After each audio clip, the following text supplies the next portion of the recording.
Hey, what's happening? Welcome to the Pleasure Points podcast. I'm your host, James Rohr. I'm excited that you're here. I'm a dating coach, an acupuncturist, and a dude just trying to find his way through the world.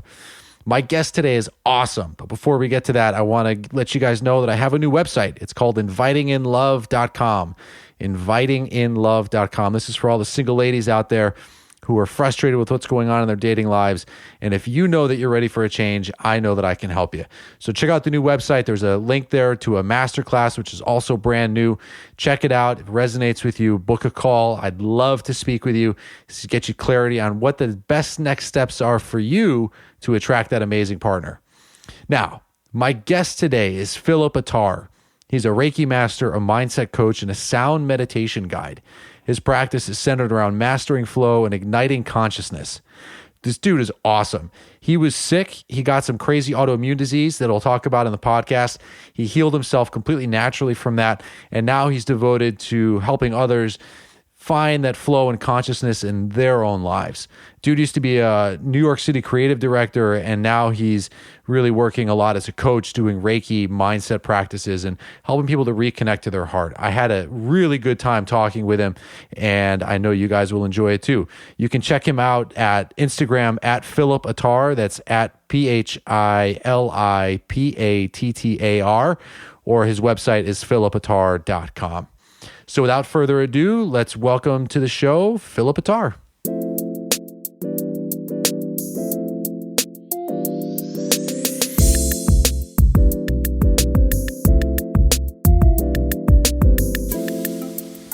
All right, and we're live. Hey, Philip. Thanks for coming. It's good to be here. Thank you so much. Nice to see you. This is super exciting. I think you're the first guest that I've had that I didn't know prior to recording. So I had seen your Instagram, which you do a great job of. And I was like, what's this guy throwing down? He's like aggravating people's issues. He's like, how unhappy are you with your life? And then I saw that you were, the kicker for me was that I saw that you were doing some sound stuff at Maharose. Yeah. And a friend of mine was on an earlier podcast, and she had taken me to breathwork there a few years ago now. And she's one of these people who is like really into like shadow work. She's like always doing the thing. And when we went, she was preparing to like do some deep work. And her experience, she was next to me when she was doing it. She just kept giggling like the whole time. The other people are crying and screaming. It was right after Trump was elected, so there was a lot of like Greenpoint angry things being thrown out there. And she's like giggling and laughing. And afterwards, I was like, dude, what the fuck? And she was like, I think I just had like a 45-minute orgasm. Wow, you can indeed. I mean, you're moving that chi around, so for sure. Yeah. So then when I saw that you were at Maharose, I was like, all right, let's check this guy out. And I'm just super stoked that you're here. Thanks for coming by. Oh, thank you. Yeah, I love Maharose. I do a workshop there every now and then, every couple months or so. Also at Taryn Toomey in Tribeca in New York City. I'll do like a workshop where I teach people how to cultivate flow, which is popular for New Yorkers, especially in this crazy, chaotic city. Sure. Everyone in New York, we're always reacting to the city. We're like, well, New York is tough. New York it's crazy here. It's like, oh my God, there's like shit hitting the fan every day. It's like there's traffic, there's my job, there's my boss, there's like this, there's like that. There's all these external conditions. And it's in urban cities like New York, it's compounded, right? It's like, it feels even more intense. So yeah, to have a place to kind of allow people not just to meditate and find a calm center, but really kind of help people learn, well, why are you reacting in this way? Mm-hmm. Why do you perceive anything in your life in a particular way? Why do you perceive the city in this way? Why do you perceive your family in this way? Why do you perceive your job in this way? And it's when you're thinking about cultivating or mastering flow, which is what I like to talk about, it's like, well, you're mastering yourself, so you change your perceptions. And then, I combine that with a sound bath. I have certification as a sound meditation guide, sound healer. So I drop people down into a lower brainwave state so they can relieve the stress and the cortisol in their brain. And then we teach them some practical methods to really overcome all their shit. Nice. How would you describe flow? Well, it's funny. Flow is, I feel like a lot of people in our culture, in modern culture, we kind of, in a beginning sense, we have a misunderstanding of what flow is. There's this old archetype of, okay, I'm going with the flow. I have a joint in my mouth. I'm just like, 60s hippie. And I'm like, oh, okay, as the world turns, whatever the universe gives me. I have a more, well, even in modern practices, it's more about having an active connection with flow, meaning one of the things you said something really interesting on my Instagram, I aggravate. I'm like, I do, because I'm like, put your crystals down. This is about your heart and your mind. Because without your heart and your mind, you can't perceive anything with that crystal. When we're talking about the universe, it's not outside of you. Do you feel and recognize that you are within the universe? If you're standing on the moon, where's the universe? If you're standing in another galaxy and you're observing the Earth with a telescope, where's the universe? If you're sitting here in Brooklyn or New York, where's the universe? It's within you. So to really understand flow, you have to understand that you are part of it. You are an active participant in flow. The universe is a mirror of you. And without you aligning with your internal vibration and resonance, where then you can emanate what you desire with ease, without tension, and flow within that stream, that's flow. But you're part of it. It's not like anything outside of you. It's not, I always joke all the time, even though I love Maharose and I do all my workshops there, and I have crystals myself. And I love the power of anything that, as a totem, that aligns you with your heart. Whether I grew up Roman Catholic and it was the Jesus cross, or Santo Nino, my mother's Filipino, or my father's Iraqi, he's Muslim. So I had the Quran on like one side of my desk, I had the Quran, the other side I had the Roman Catholic Bible. I'm like, when I open both of them, they're both talking about the same thing. But it doesn't matter what I need to align myself. It's all language. It's all totems. It's all tools. But the alignment happens inside of you. The alignment happens because you feel the flow. You feel aligned. Now, when we don't feel flow, when we're like, my job is going like shit, I'm not making as much money as I want, my marriage is going to like crap, like I myself went through a violent divorce. So it was like everything was chaos. My mother-in-law died of cancer. I actually had cultivated and manifested Graves' disease, where I became permanently cross-eyed and my eyes were bulging 7 millimeters out of my eye socket. Whoa. My left eye was like permanently looking at the ground. My right eye was looking at the sky, and I was like not in flow. Holy shit. How old are you when that happened? 33, 34. Whoa. And it was just, again, after decades of a career, sidetracking a bit, but I had a career in fashion, advertising, branding, and what anyone would look at as like a great career, working for the best brands and agencies in New York.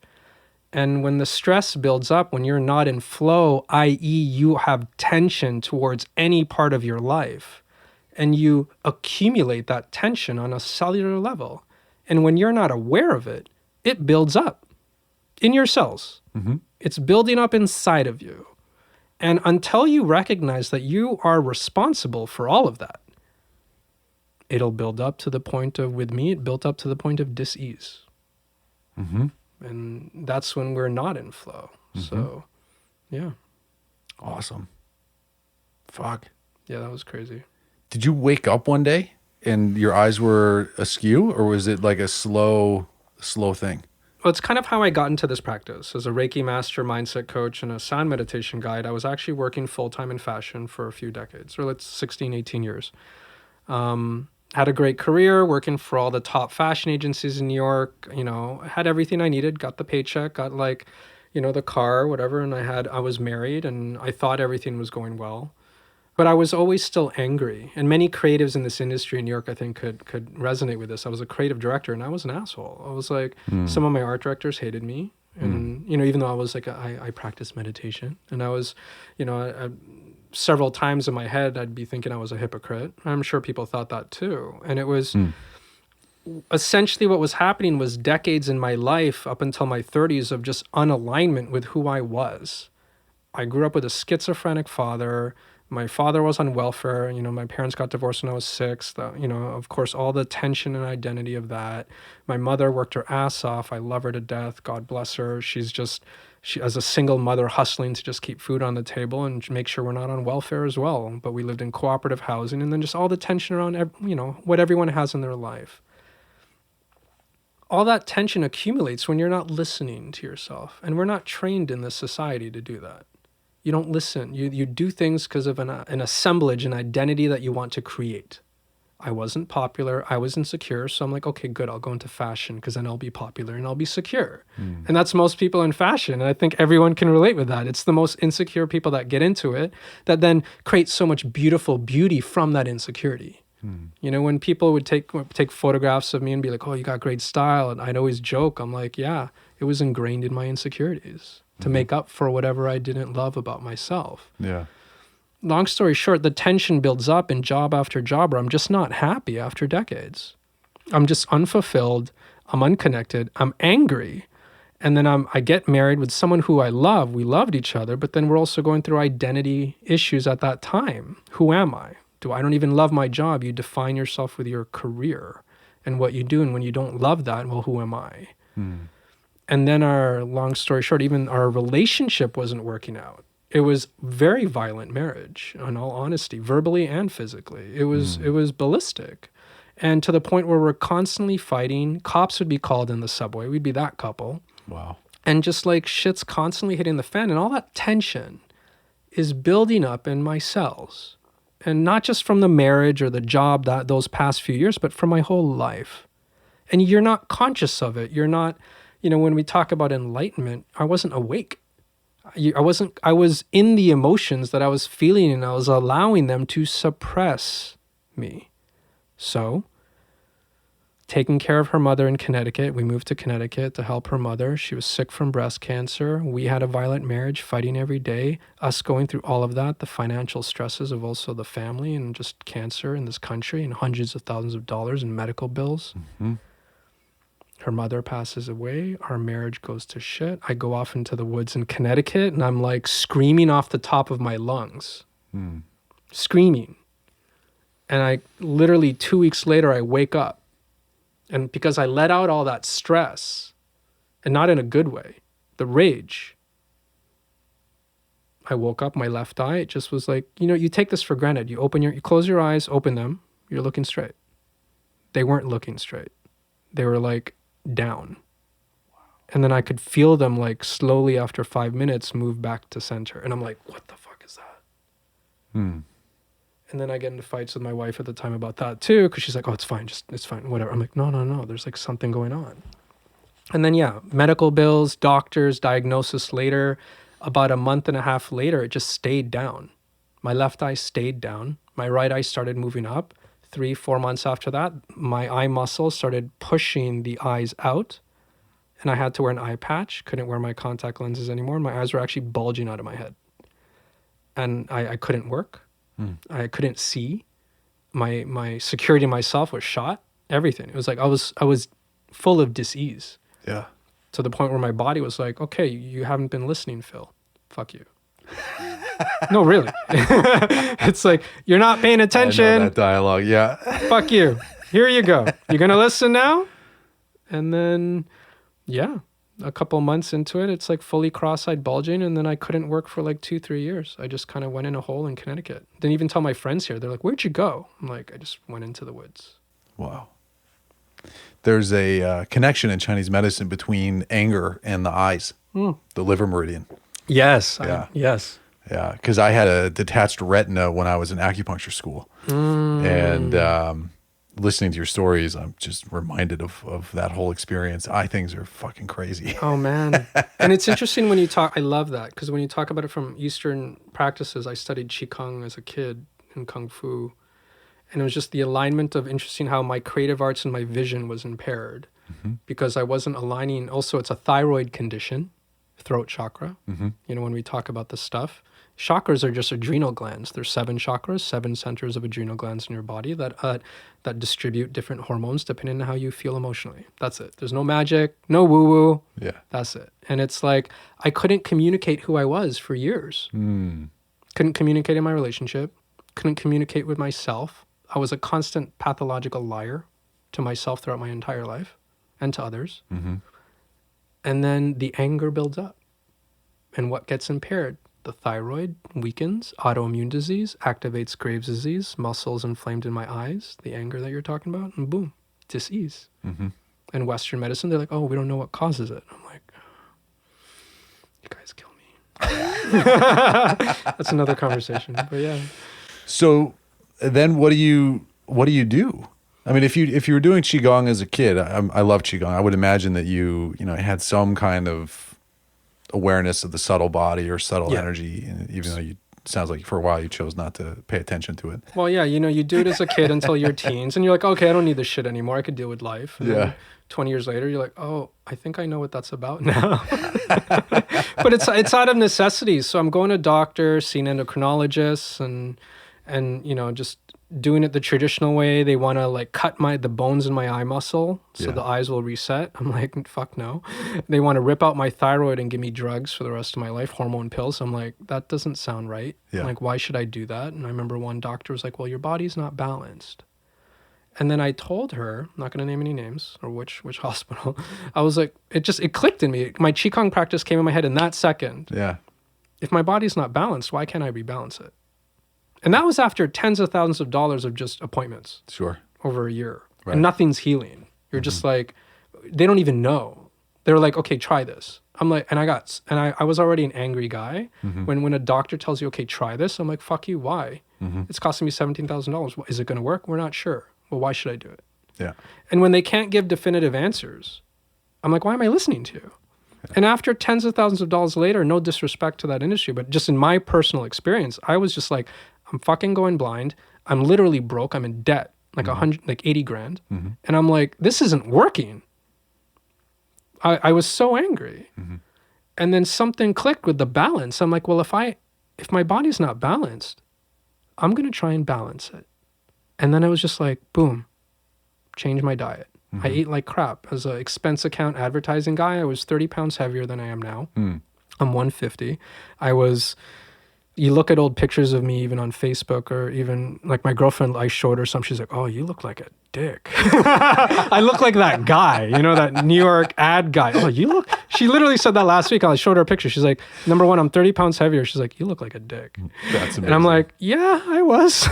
V-neck shirt, hair showing. I was like, oh, dude, that was a phase. But man, it was like a state of disease. And then you realize, oh my God, hold on. Let me change my diet. All this stuff you hear about now. No preservatives. Everyone's like, what diet should I do?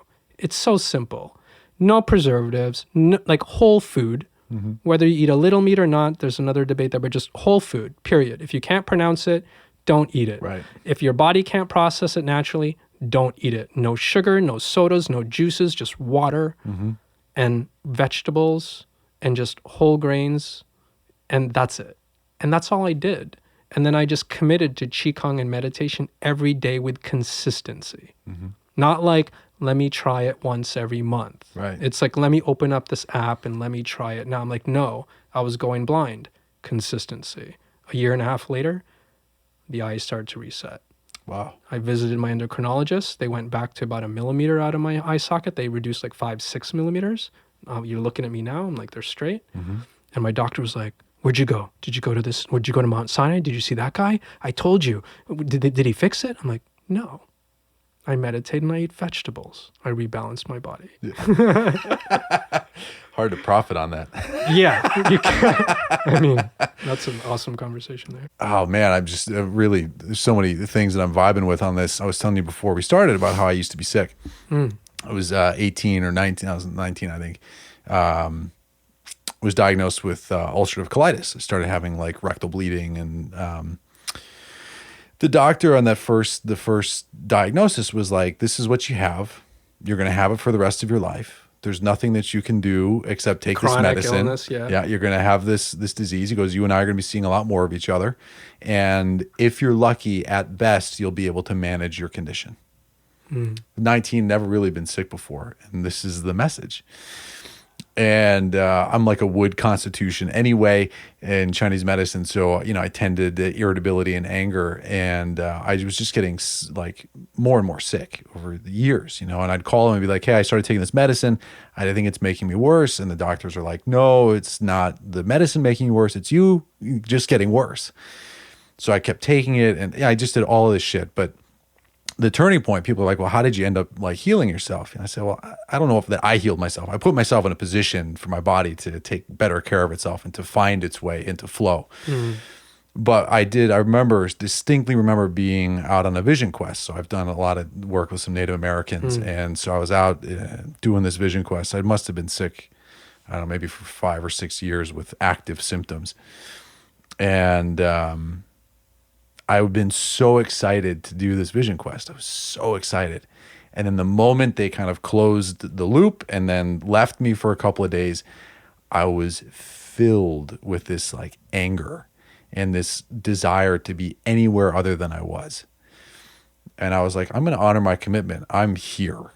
Like, I get that there's a part of me that wants to just flee, but I'm here in this space. And after sort of stewing for a while, I was just like, okay, dude, like, what the fuck? And that was when I realized that I was harboring this tremendous amount of anger for that first doctor. Resentment. That first experience of what I call now like medical hexing. I was so angry that he had said I had this disease I'd have forever, and I grew up in the Midwest, so you just sort of do what the doctor says. And, that's the thing, very obedient.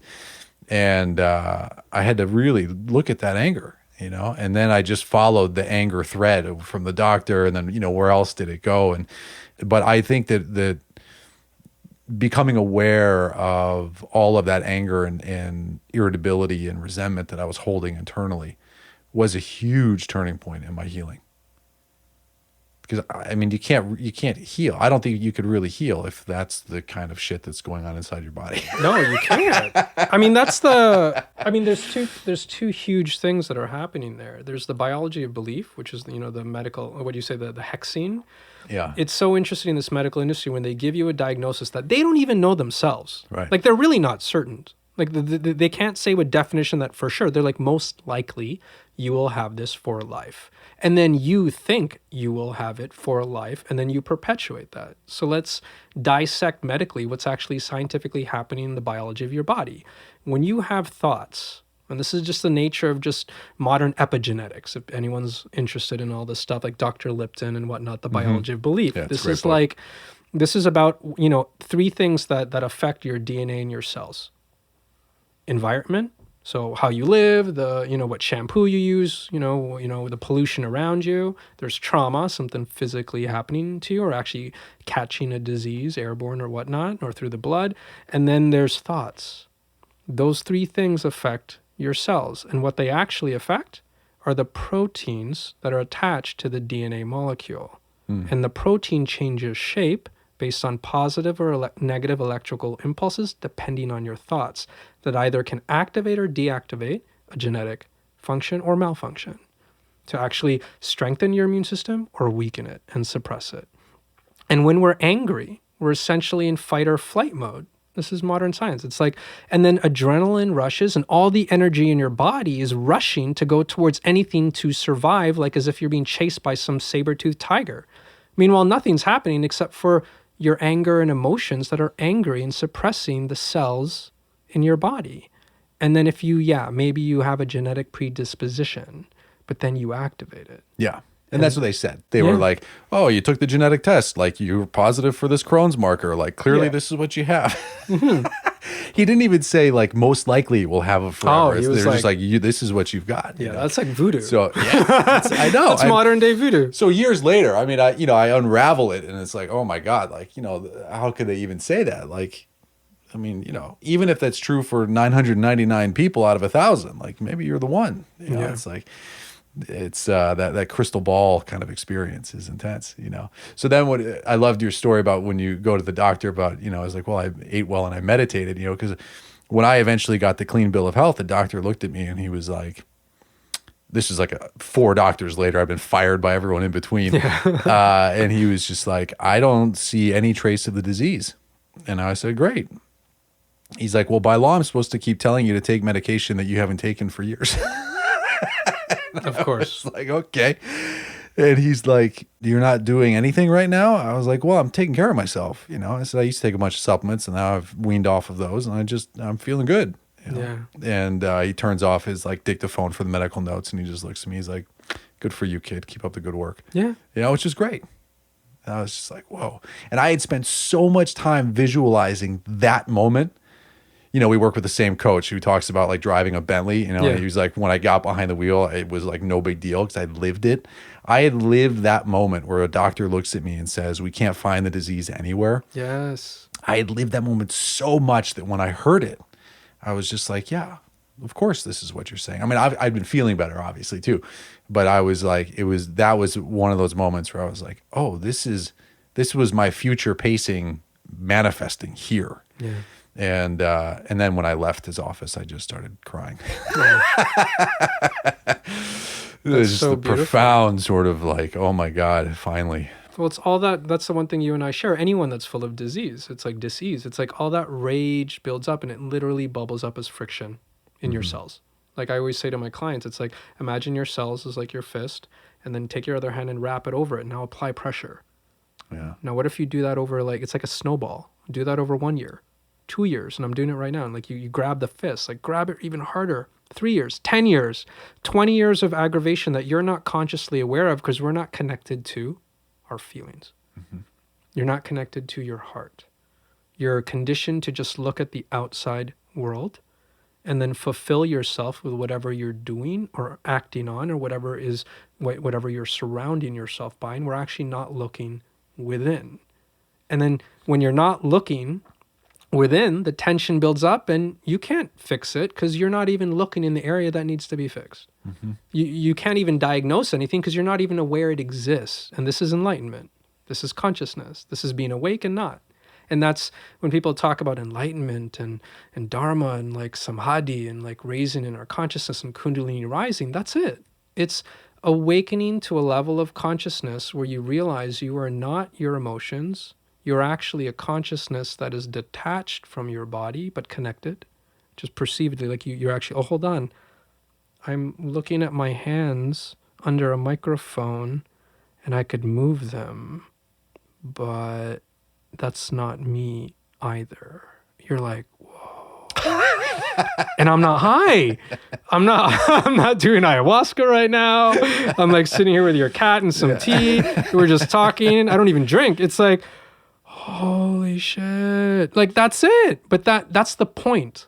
Yeah. Because then when you could detach and connect, really, when you can connect at that level to your consciousness, you can then begin to observe your body and your emotions and yourself, where then, like you with that shaman and me with my practice and whatever healer you see, whether me as well as a Reiki master, that's all we're doing. Allowing you to connect more with your heart, amplify that connection where you actually cognitively detach. And then you could release the emotional blockages. When people say, oh, energy blockages, you're releasing. What are you releasing? Inner tension. Yeah. And some people in the West are like, oh, what's this voodoo? What's this magic? I'm like, no, you are you're releasing inner tension. You're connecting more with your body so you could feel more. When I breathe like that, like a pranayama breath, what am I doing? I'm feeling more with so much more depth. You do that consistently, you wake up, you detach, you enlighten, you raise your vibration, and then you actually you can heal yourself. Because now you have potential now to then release your demons. You know, a couple 100 years ago, they'd look at you and be like, oh, it's like, release the demons, Jim. Take it out. I'll heal you. And it's like, I love that stuff. You know, I grew up with like Roman Catholic or evangelists, and it's like, oh, I'm healed. And that's the same thing. Yeah. There's actually no difference. Yeah. It's the biology of belief. And I love these analogies. It's like, you know, whether it's the shaman, the Reiki master, the life coach, the evangelist, Jesus, whoever. Releasing the tension in your body, allowing you to awaken to your emotions with more depth so you can observe that you are not them. Release the tension in your body with so much hyper subtlety and power that then your immune system can kick in and do the job it was meant to do because you're not in fight or flight anymore internally. And then boom, your body begins to heal itself. When you talk about detaching, Could you be specific about what exactly it is that you're detaching from? Is it detaching from the illness or from the what people call like the detaching pain from body? your brain. It's like when you're unconscious, when we're living life on a daily basis, generally speaking, until you, awaken to the fact that you are consciousness, and whether or not you're listening to this conversation and whether or not you know what I'm talking about or you understand the concept or you actually feel the truth of detachment, it's really like when you're living life and you're just wrapped up in your emotions, you're just in it. You're like, I'm driving, I'm getting in my Uber, I'm getting dressed, I need to get to work. This is what I got to do for my job. I got to feed the kids. I'm taking care of the cat. Oh, it's a stressful day at work. You come home, you feel everything that you're experiencing, but you're not necessarily aware or think you're in control of any of it. You only think you're in control of your actions. And this is what I teach my clients. It's like you could be changing your environment, job or marriage or relationship for years on end. If you're still unfulfilled, you're not connected with the truth of who you are. And you're filling it with external conditions. And then when we're doing that, we're in our minds. Where are we? We're in the thoughts. We identify ourselves with the thoughts. So part of my practice, or any shaman, quite frankly, it's all the same. It doesn't matter what modality. It's like, let's connect you more with your heart. So in time, when you can consciously connect to your heart with more consistency, you could begin to feel more your body, feel the sensations and energy in you. It's like listening to a music track. You listen to it once, you're like, oh yeah, I dig it. You listen to it 100 times, you're like, oh, look at that riff. I didn't even listen to that. I didn't hear that before.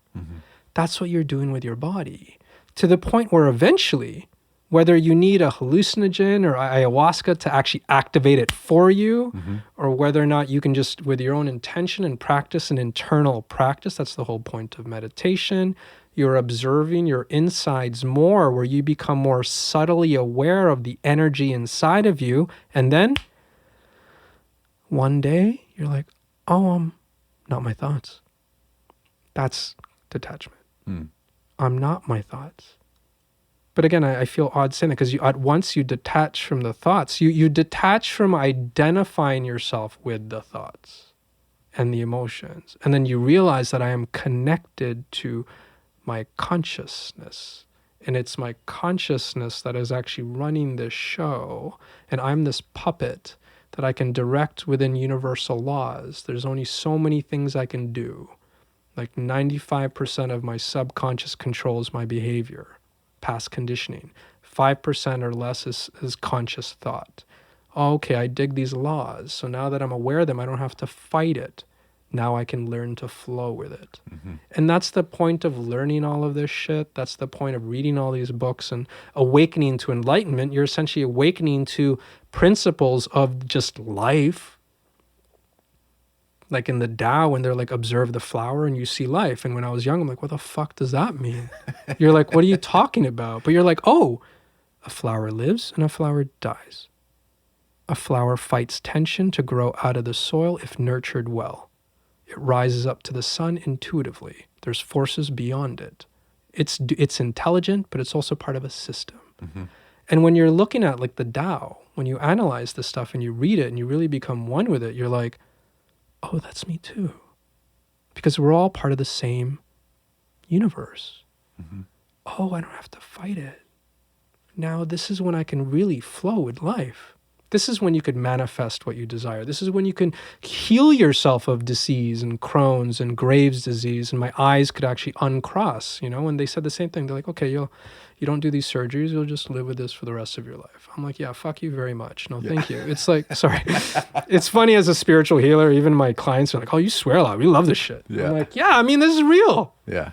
But it's awakening to a level of cognitive detachment by connecting with your heart. That it just automatically happens. Yeah. That's amazing. I love the way you put that. I've been listening recently to like Joe Dispenza's stuff, and it's like, it's all about connecting into the heart and the heart field. And years ago I heard about Heart Math. Yeah. Heart Math Institute. Totally. Yeah. It's great stuff. So much data. Yeah. On the power of like, and the expanse of the heart's electromagnetic field. Yeah. It's like massive. But I wanted to ask you, because people ask me all the time about Reiki and Reiki practitioners. And my joke as an acupuncturist is, I used to live in Miami. And so in Miami, it's like everyone there is a realtor. Like everybody's a realtor.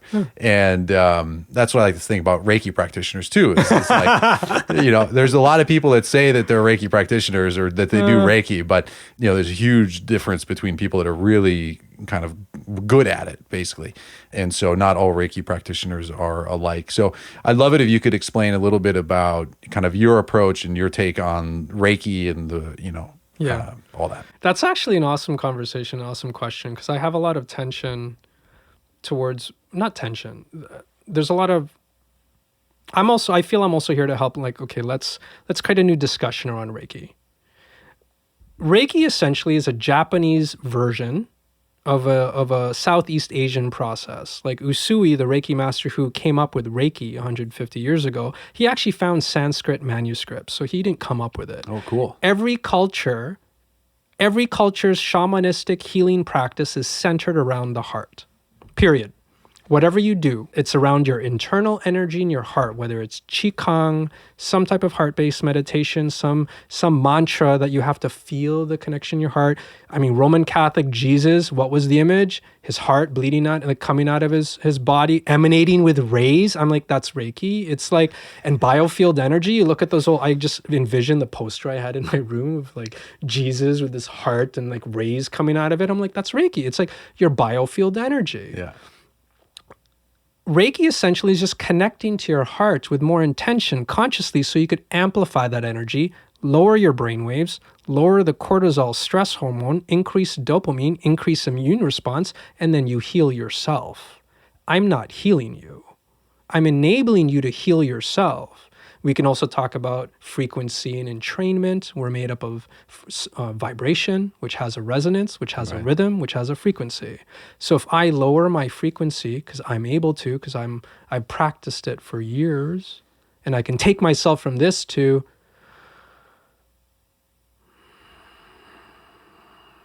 this within minutes, just like tuning a piano that's out of tune. You take a tuning fork.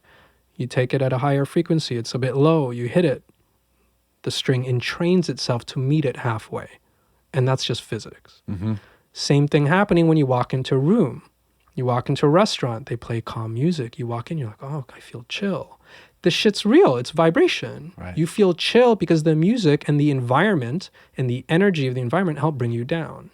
Now, Reiki is you seeing a practitioner, having them help you bring yourself down. That's it. Now, I will be very direct because you say I like to aggravate, and I do. There's a big problem in the Reiki industry now that I really want to talk about. We give away certificates like no fucking tomorrow. Mm-hmm.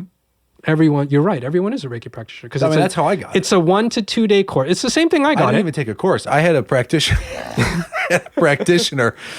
who. She knew I was an acupuncturist and she's an acupuncturist healer or whatever. She goes, do you do Reiki? And I said, I don't know. No, I said, no, I don't, whatever. And she goes, well, I'm going to give you the symbols. So which is visualization. So she blew, like she exhaled at the top of my head. Yeah. And she put her hand like on my chest. Part of an attunement. And she goes, you have the symbols now. You're level Reiki 1 or level 2 or something, And I was just like, what the fuck? It's stuff like that, okay, let me back up by saying, number one, we are all made up of energy. You don't even have to call it Reiki. You don't need a certificate. The point is, are you practicing your connection to your energy and recognizing in Reiki, this is the big point, that you are not in control of it? That's actually a big Reiki principle. It is flowing through me. I'm not manipulating this person's energy. I'm not some voodoo healer. It's like, no, you enter into a state of allowing on a cellular level where you actually open up literally on a cellular level and allow more energy to flow freely through you. And that's it. And what is that practice?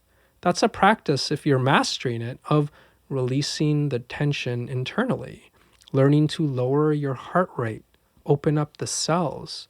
Now, whether or not you need a mantra to do that, to focus your intention, or I use geometry meditation with my clients, whether or not you need a Japanese symbol, the Reiki symbols that you actually trace out in your head, which is geometry meditation, It actually impacts your neural pathways. That's a whole different conversation.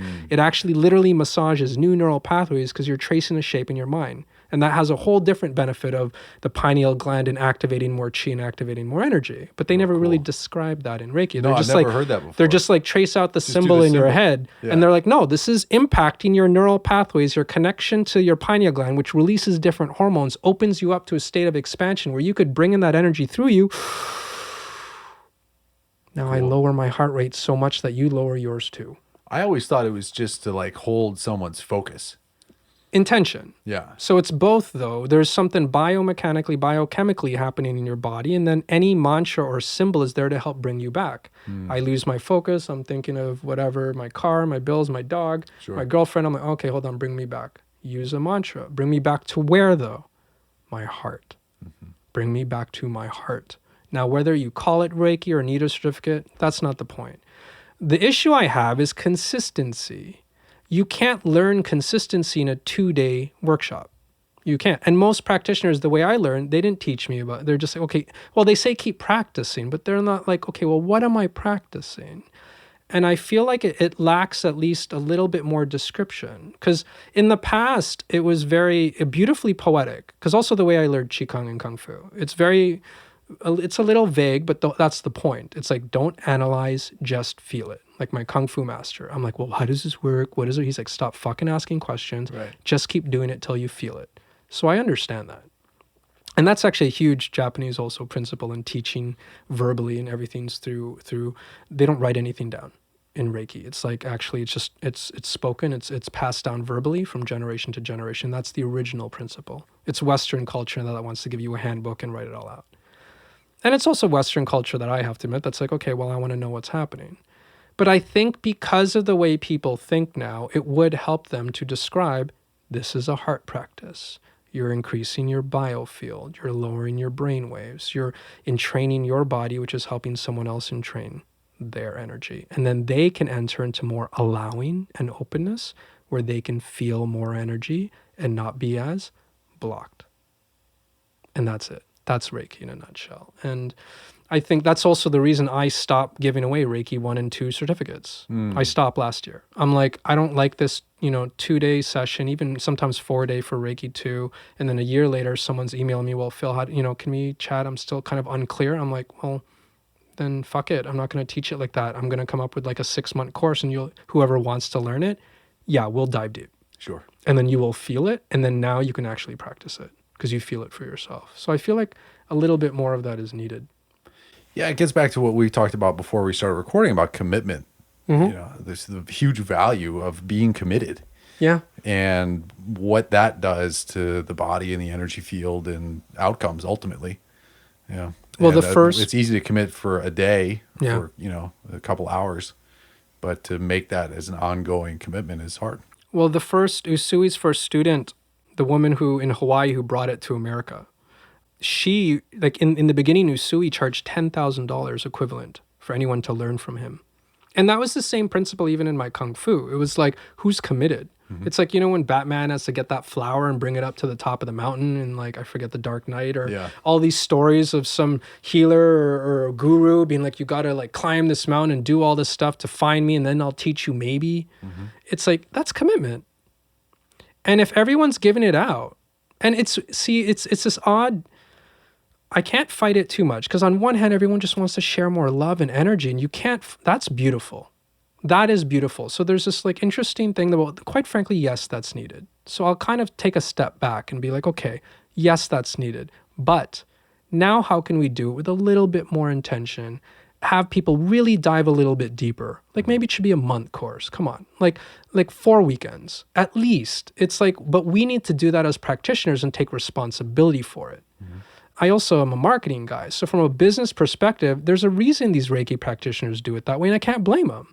The more classes they give out, that's how they make their money. Sure. You can't make money doing single sessions. Good luck. It's like trying to fill your time with that. But the more classes you teach, the more turnover you have, the more people you could actually have in a class, 20 people, charge $300-400 a pop, and you're in business. There's nothing wrong with that. Full respect. But again, there's a little missing piece still. It's like, how can we hold people accountable? Do we need to charge them $10,000? Maybe not for Reiki 1, but honestly, for Reiki Master, Yeah, you should. Because then that person will show up and they'll be like, I'm really committed. Yeah. And then you'll get people who are more committed, who will actually create a sustaining practice and actually probably teach with a little bit more depth. But yeah, it's about, the reason you were able to heal yourself with your Crohn's is because it's like when you're in a state of disease, you have no choice. Right. You're committed. I was almost blind. I'm like, what am I going to do? Yeah. I have no more money for drugs. Right. So I'm committed. But the whole point is to not get to that point. So money in this culture, I have to admit, it's an interesting thing that a lot of healers have so much tension with. I'll find it's pretty safe for me to say that most people in the healing industry are very giving, beautiful people, but they don't think of themselves, so they don't think they should charge. Right. There's huge stigmas around it. Huge stigma. It's like, this should be free. Yeah. Why? Like, where's the value in free? Does someone show up if I give them a free session? Like, it's interesting. When I gave away free sessions, which you have to in the beginning to actually just get practice, but the people didn't get as better a result till when I actually started charging. Because the people that had to pay were actually invested in it. Yeah. And we have to understand that that's part of this culture. It's part of modern culture, money, it's dimensional. It's like there's something here that we can't shy away from that doesn't need to be, douchey or kind of crazy, but at the same time, it's about commitment. How committed are you to your own healing? And as a healer, how much do you value yourself? Because if you don't have a sustaining practice and you're doing this part-time, hustling with 2 or 3 jobs, trying to figure it all out, then how many people are you really helping if you can't sustain a business? And that's a real conversation that we need to have too as healers. Yeah, 1,000%. I've seen it in my acupuncture practice where I've had a few clients who they love to gift sessions to their friends. Yeah. And this one time, this guy who's giving away a bunch of sessions, he's like, how come they don't keep coming back? Yeah. And I have like a 98% retention rate of, if I see someone once, I'll probably see them a second or third time, Yeah. And, but not with the sessions that have been given away. Yeah. And I said, well, because they just don't value it. It's like a spa treatment, which is fine. It's cool. They felt great. We had a good time and, whatever. But it's a very different thing when people are invested, and one of these things that I heard from the coach that we work with was this great thing that I'd never thought about it before, where they said, rate your happiness. Yeah, it must be your happiness. Like rate your happiness on a scale of 0 to 10 in these different areas in your life. One of them was like the impact that you're having. One's your relationships, one's your finances, and something else. And so we go through and we're writing it out. And she said, okay, if you're at a 0 to 3, that's a good spot to be in because you're so desperate, you'll make changes. Yeah. And she's like, and if you're an 8 to 10, that's also a great spot to be because you've got enough positive momentum that you'll want to keep that going. And she said the death trap for transformation, 4 to 7. Totally. She's like, you have just enough success that you feel okay you coast. if you don't do anything. Yeah. That's when you're coasting. Yeah. I get so many clients like that come to me. It's interesting. It's like they don't have enough pain, but they think they're fine. But they're still calling me. So I'm like, well, why are you calling me? Well, things aren't still working out, but I can deal with it. Yeah. And it is a dangerous spot. I actually find it even more dangerous than being in a state of disease because then you can hum at that level where then that's how you get in a state of disease. Right. Because like me, I wasn't paying attention because I thought I had money in the bank. I kind of like my job. I kind of hate it. I got a car, got a cool apartment. It's like, I think I'm okay. And then you literally coast on this, but you coast with the tension in your cells. And it's the hardest place to transform because it's the hardest place of self-realization that you need to transform. And that's, again, consciousness. It's also, with me, it's the reason why I stopped giving last year, over a year ago, single sessions, individual sessions. I'm like, done. I was exhausted, not only from a practice of just single sessions, but I was like, my clients weren't transforming their lives. They'd come back 3 months later, they're like, oh, Phil, shit's still in the fan. Can I book a session with you? I'm like, sure, come in. And then you teach them the same principle again. Yeah. And then they think they need you, which is what I hated. Right. I was like, you don't need me. I don't mind taking your money and having a good practice. But I'm like, you don't need me. Why can't I just teach you how to do this? Why can't I just teach you self-Reiki? Self-connection. Why can't we teach you how to self-coach? Like, you're not even showing up committed, so 2 years later, your issues are still happening. Like, even for anyone listening, if you're having issues with your marriage, your job, your finances, your bank account, your own emotions, your anxiety, How long have you been ignoring that? Like, seriously, like, pause. How long have you been living with it? A month? Probably not. A year? Probably years. How long have you been dissatisfied? How long have you been frustrated? How long have you been anxious? How long have you been in an unhealthy relationship? How long have you hated your job or been frustrated or dissatisfied with your job? How long has your finances or your business been going up and down and hasn't been stable? Now we manifest our reality. And that's the hardest thing for people to realize. So like the industry sucks. It's this with the stock market. It's this with this job industry. It's my wife. It's my boss.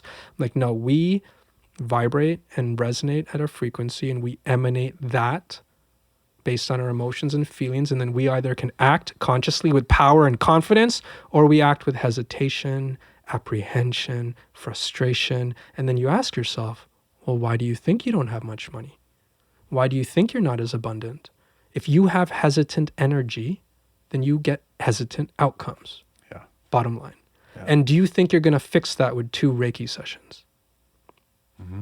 Sorry. It's like, and this is why I'll tell any other Reiki practitioner, if you're giving away individual sessions and you're listening to this, please consider. Package that. Offer them a solution. People only buy what you give them. And I'm a pro in marketing, did it for 18 years. I'm sorry. It has nothing to do with what people want.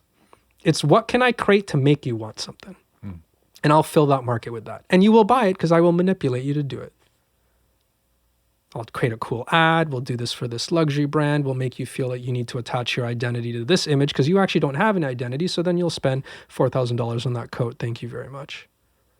And then my agency will get paid and we'll just repeat the cycle every season. Mm-hmm.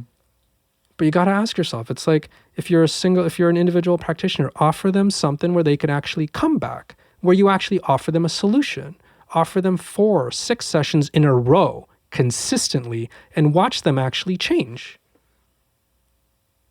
Awesome. Yeah. And then you got a good business.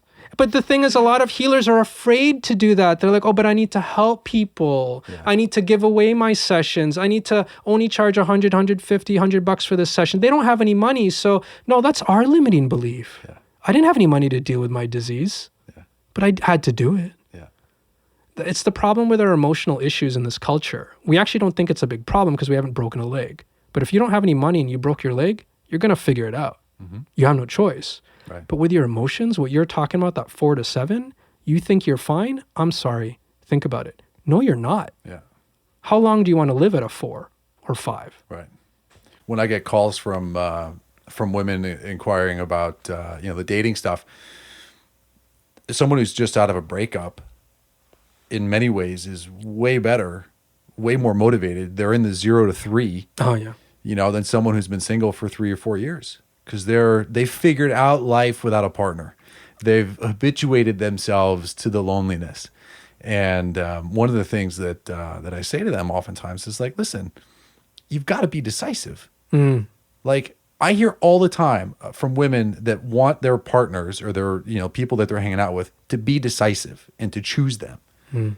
And I said, you also have to be decisive and choose yourself. Invest in yourself and watch what happens after that. Yeah.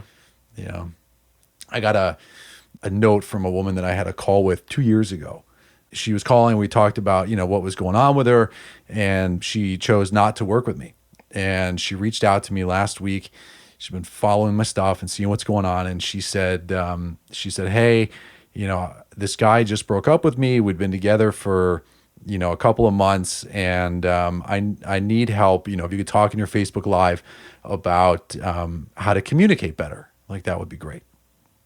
And I was like, well, what's going on? Mm.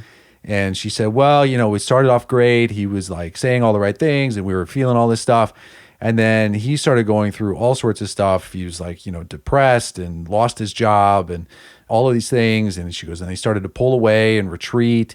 And he wasn't returning my phone calls. And then when he finally comes back, he says that I'm a terrible communicator and he thinks I'm really judgy. Oh. And he doesn't want to see me anymore. And so she said that she reached out to her friends and said, hey, do I come off this way? And her friends were like, no, like it's all good. So I read that and I just replied, why do you think that communication is the problem here? Mm. I could have probably said that a little bit nicer. And she was like, well, because that's what he said. And I said, well, let me just mirror back to you what I'm hearing. I'm hearing that you're in a relationship with a guy who's really suffering. You're chasing a relationship with that guy. He's pulling away from you and you're leaning in even more and he's not interested in it. And then you're internalizing what he's saying is the problem. His detachment, his uninterest. All of his bullshit. Yeah.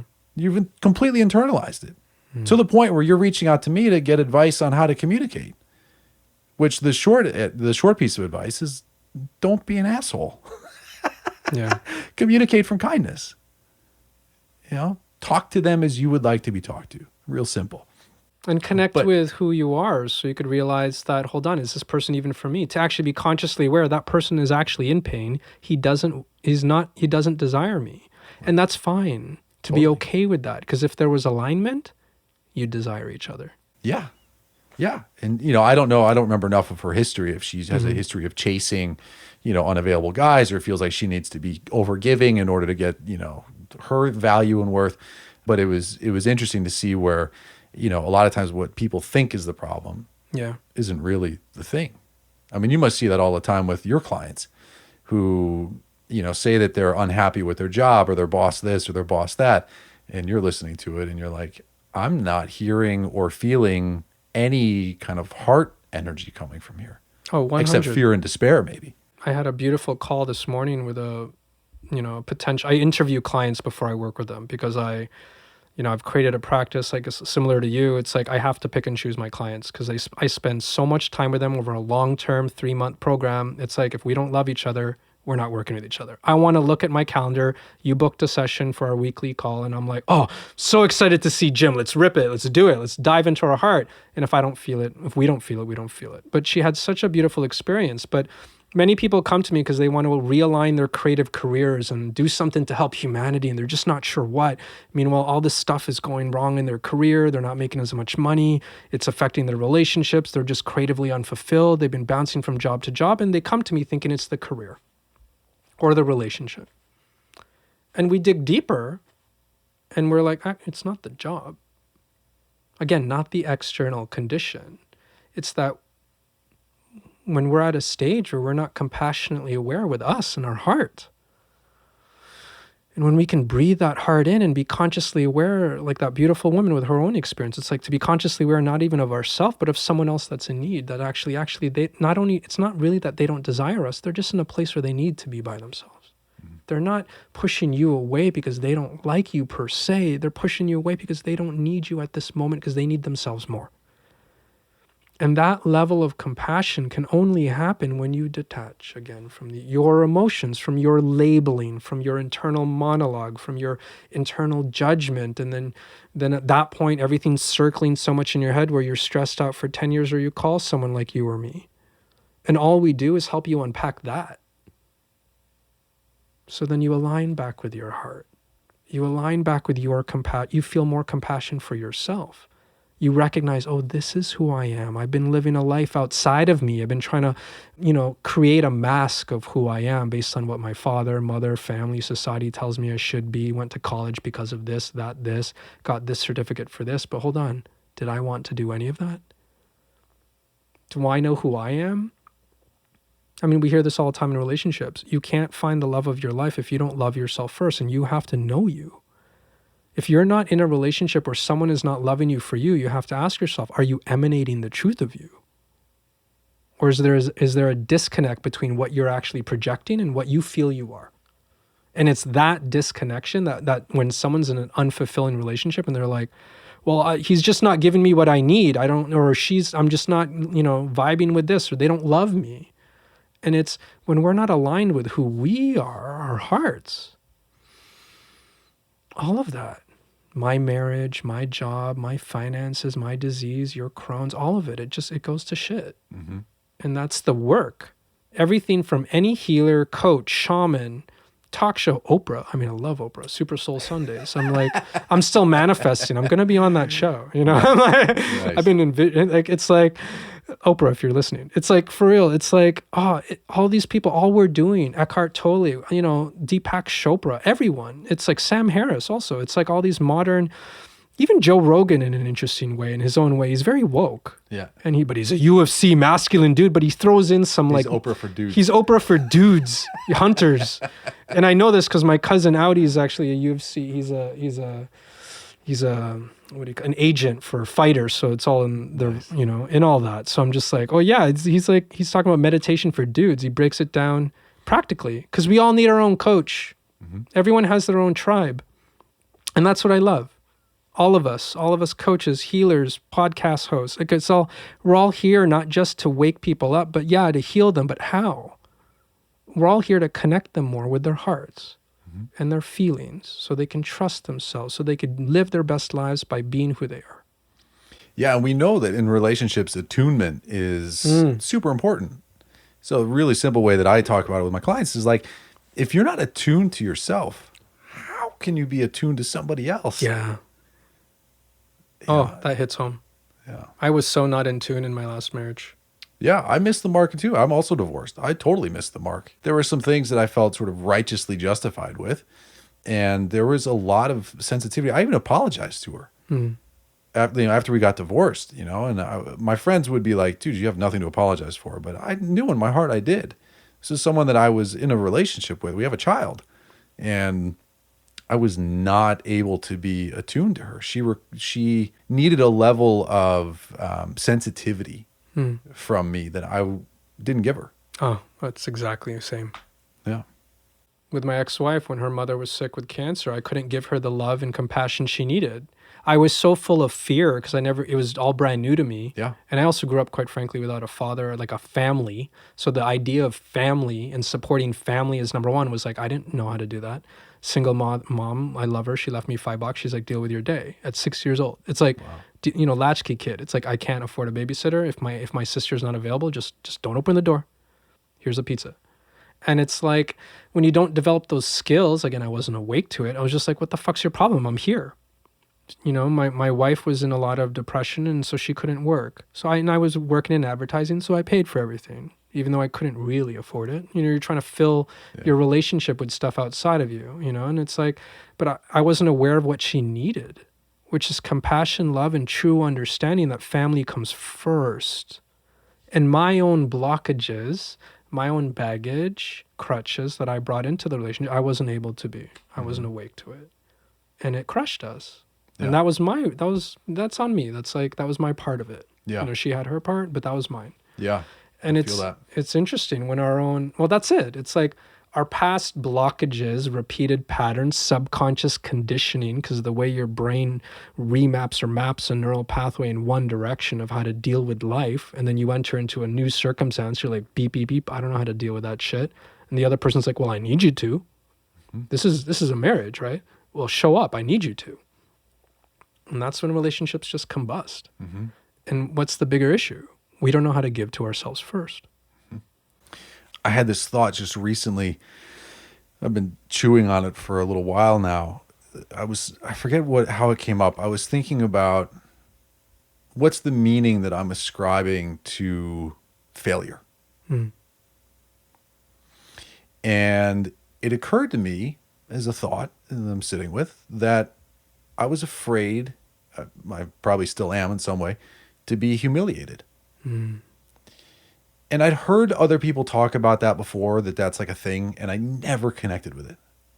And I was thinking about it earlier on when you were talking about you and your job, and, it's like, well, I forget how you said it. I wasn't successful as a kid, and I was going to like be seen and be popular and all that stuff. Exactly. Dressing all the nice shit and whatever. And it's some of that is like that reaction to this fear of being humiliated. Mm-hmm.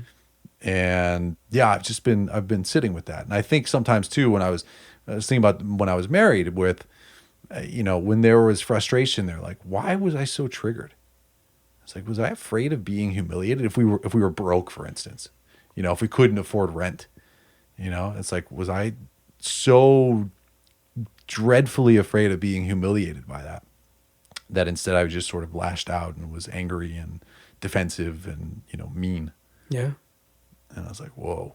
And as I had that thought, my whole abdomen relaxed. I felt this warmth and just this release in my body. I mean, it's like I just zapped you with that release. Yeah. I felt that. And it was really it's like coming intense. out. Yeah, it's just like, and I was like, whoa.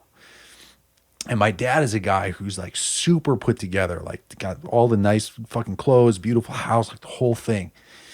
And I was like, oh, I think he's afraid of being humiliated too. This is, karma. And this like intergenerational thing, and I see how much he cares about how he's put together and stuff. And he's got his stories from his past too.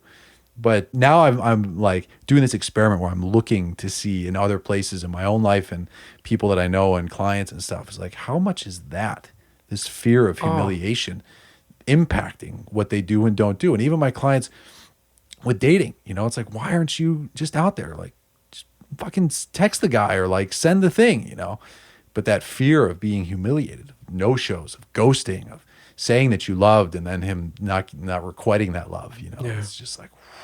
I mean, that's the whole... I mean, when we talk about karma, which is just cause and effect. Again, karma is literally cause and effect. Something happens. For every cause, there's an effect that then turns into a cause, that then turns into effect, and then that's life. Energy technically doesn't die. It keeps living, which means that, yes, karmically, throughout generations, or i.e. even lives, it'll impact your future life. And when people are like, oh, how does that shit happen? It's like, well, quantum level, your energy technically doesn't die. It recycles back into the system. So, and then when we talk about subconscious conditioning, in my practice, we call it repeated patterns, negative patterns. In order to live your truth and live the life that you want and make all the money that you want and have the love life that you want and all that stuff, you have to live freely. You have to freely express the truth of who you are, so then someone loves you for you. So you find the job that you actually love. So you find the employer or business that loves you for you, or the clients, or make the product or help humanity with who you are. Like, I can see Jim is Jim, and Jim's, that you're Jim and I'm Philip, and we're in our shit. And we're living ourselves because we have, or begun to, it's a process of unfolding. We're working to unblock our repeated negative patterns. Unblock the subconscious conditioning in our brains and lives that have conditioned us to act in a certain way because we were reacting to life. Your father, if he had a fear of humiliation that showed up, I could relate to this, and like showing up with the best car, the best house, I'm going to be my best self and just in the world, I'm going to wear this Prada suit or whatever. It's like, I'm going to wear this Hugo Boss or like, Canali, I'm just going to be divine. Yeah. I'm going to be my divine masculine self, and that'll save me from humiliation. That energy, or let's be real, the emotions of how he lives and acts and reacts in his life reflect on his son that he's living with, and that you are absorbing the habits of, or reacting to his anger, inner anger of being humiliated, perhaps. And then you absorb the same fears. Again, this is karma. It's like, and then you absorb the same fears and reactions to your life, and then you begin to mimic it and create the same conditioning in your brain. Yeah. So then where I took it was like, holy fuck. I manifested a disease where I was shitting blood 6, 8, 10, 12 times a day, and sometimes couldn't even make it to the bathroom. Kind of the, like, how more humiliating is that than being a grown man who shits himself, and it was just like last week where I had this humiliating thought, and I was like, holy fuck. Yeah. Of all of the diseases to manifest, I manifest the one that, is up there. A mirror of your attention. Yeah, exactly. Of this humiliation. I never really pieced it together when I was actively. We can't, because we're not conscious. But that's what I love about what you just described. That's Eastern medicine. That's when we're talking about emotional blockages and how it has to do with some specific disease or disorder. And then some doctors in the West are like, that's a bunch of hogwash. What are they talking about? It's like, no, this is what's happening. Your emotions are a reflection of your life. They impact you on a cellular level. They impact your adrenal glands, which affect the hormones that are released, which then can activate a specific disease related to that emotion. That's it. Now, on one of your Instagram posts, you talked about how people don't need to start with a clean slate. Oh, I was at a rest stop I was driving to Canada. I remember I was wearing my hunting jacket.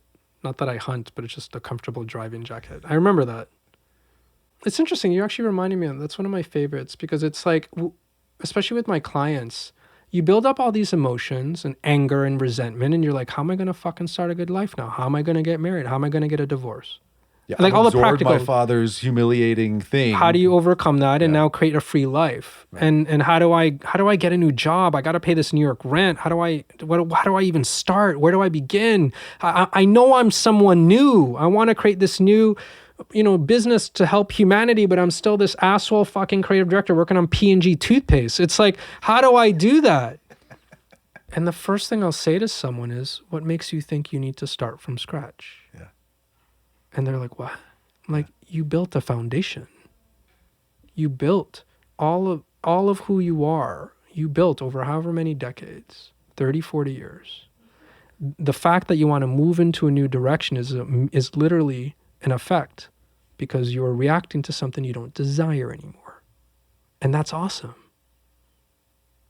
Because now you can make a decision to actually move in a new direction instead of being just absorbed in our emotions and the failure, absorbed in the humiliation, absorbed in the bank account, absorbed in all this stuff, and actually, again, cognitively detach and be like, hold on. I don't have to start from scratch. I just have to start laying another brick.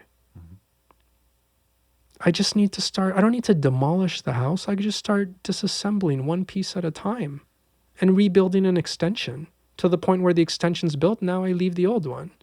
It's like you could reframe your life, and this is us as coaches. This is our job. This is why I find this stuff so impactful on top and connected to heart work. They need to go side by side. You can't just work with the heart. I'd say the heart is the most important part for sure. Mm-hmm. It allows you to cognitively detach. It allows you to tap into your feelings. It's what our society is missing a lot of, 100%. But then you find even the impression of a lot of meditators and gurus and people in spirituality is like, oh, they're floating, but they're not acting, generally speaking. Like, or at least there's an image of us not acting. We're like, oh, let's just meditate and we're not going to do anything. We'll float. No, it's like you need the action to create and manifest in this dimensional life. And that has to go with a heart-centered practice where you're connected to your feelings. So it's all in line. Mm-hmm. And it's like when you can detach from yourself and actually realize that I don't need to build a new house. I don't need to start from scratch. I can just come back to this moment and realize all I need to do is take another step in another direction. Where you actually have, you just, in your head, you created a fork in the road, magically. I love, like, this is visualization. Like, you actually literally as a human are able to be like, oh, I don't have to go down this road that I think I'm only going down where chaos is going to ensue and shit's going to fucking hit the fan and I'll be like another $100,000 in debt. I can actually open up a new doorway dimensionally in my mind. This is us getting meta and literally just take a step in that direction. And then one step turns to 10. And then a mile later, you're like on a completely different road. And all because you let go in one moment and realize I don't need to build a new house. Yeah. I love that. I love talking to my clients about, when they talk about their anxiety and anxious attachment and stuff. And they're like, I have these intrusive thoughts. And I said, no, the thought's not intrusive. It's a thought.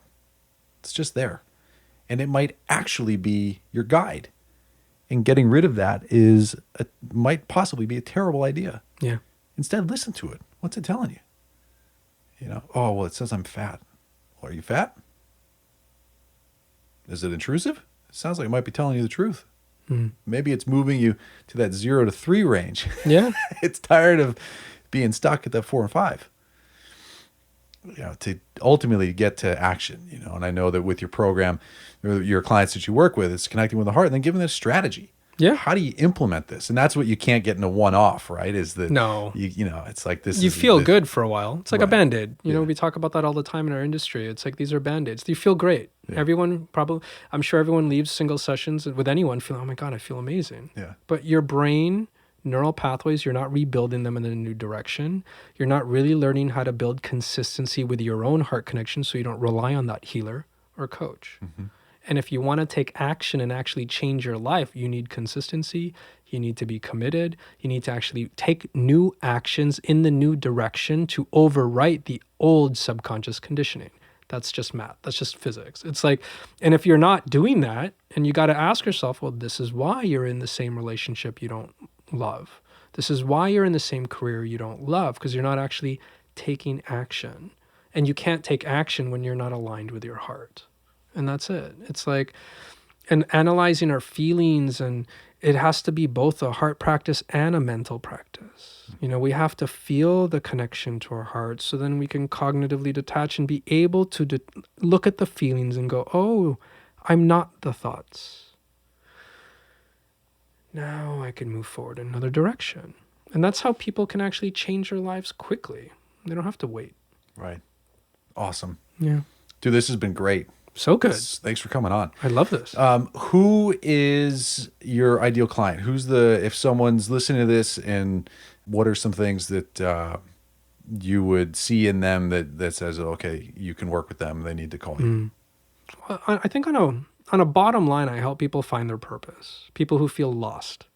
Like, specifically, because I'm a creative, my niche, like the people I help are people like me.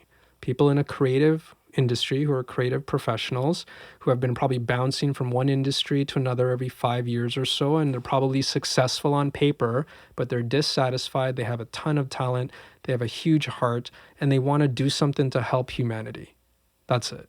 I don't help assholes. I say that because as a healer, I'm compassionate to everyone, and I'm just joking. So I hope no one takes that quote and like Phil's a dick. But it's like, my mission, I found out what my purpose is, and I want to help propel the healing in this world. So I essentially want to help people become healers, whether that's a conscious business, whether or not it's being a more responsible creative CEO, so you could change the product industry, whether or not you want to actually become a healer or coach yourself, but you want to actually spread the love and take action, not just like, let me heal my wounds and live a good life. I'm like, I want to help you heal your wounds and use your creative and empathic gifts to now let's go help humanity. And you go, here you go, boom, here's your ignition. And will you overcome your fears? Yes. Will you overcome the negative mindset and the anxiety and all that holding you back? Yes. But more importantly, you're ambitious enough, and you know you have a beautiful heart center and empathy to give back to humanity. And all you need is someone like me to kick you in the ass and be like, yeah, fuck yeah, let's go do it. Let's go help the world. This is how you do it. Nice. Yeah. I have this image of someone who feels like they're about ready to burn everything down. That was me. Yes. Like, if you were like me, shit down, that was it. Okay. Oh man, I was burning everything. Yeah. Yeah. Thank God I don't drink anymore. Literally, I remember that. Well, dude, it's been awesome. Yeah. So how can people find you? What's your Instagram or? You can find me on Instagram at Philip Attar. So that's PhilipAttar. I do videos, and again, like Jim says, what did you call it? Aggravate. I aggravate people on Instagram. So check that out. Yeah, I'm not the typical guy that posts like positivity. And Thank God. There's a reason I to come on if you were. Hey, positivity is a huge part of my practice, right. But it's chapter 8 of 10. It is not chapter 1. Yeah. You cannot remap your mind by only thinking positive. You first have to overcome your demons, your mindset, the limiting beliefs, your pains, your traumas. So I pull out the traumas. I'm like, unless you deal with this and you know you even have it, you're not going to fix it. And 10 years from now, you'll be in exactly the same place. So read all the positive quotes you want. Read them all, post them all, but you're actually then the 4 to 7. You're masking yourself, and you're not really realizing the depth of your pains. My job is to help you pull out the depth of your pain, make you look in the mirror, so then you actually do something about it. And those are the people I want to help that are that committed. So then you can find me on Instagram or philipattar.com, of course, PhilipAttar. My program's called Mastering Flow and Igniting Consciousness. Awesome. It's not just a cool title. You really do ignite your shit. Dude's on fire. Yeah. Awesome. Thanks so much for coming on. Such a good conversation. Check him out, people, and we'll catch you next time. Thank you.